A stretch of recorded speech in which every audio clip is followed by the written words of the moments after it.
بسم اللہ الرحمن الرحیم۔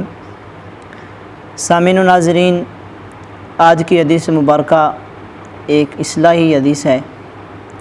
حضرت ابی ہریرہ رضی اللہ تعالی عنہ حدیث پاک کے راوی ہیں۔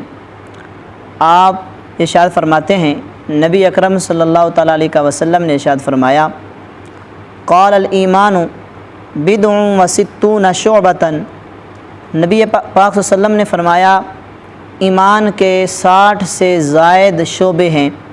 والحیاء شعبۃ من الایمان، اور حیا بھی ایمان کا ایک شعبہ ہے۔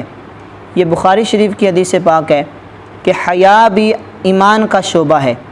حیا کس کو کہتے ہیں؟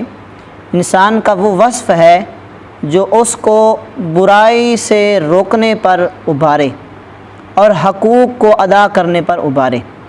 تو حیا جو ہے یہ برے کاموں سے رکنے کا نام ہے۔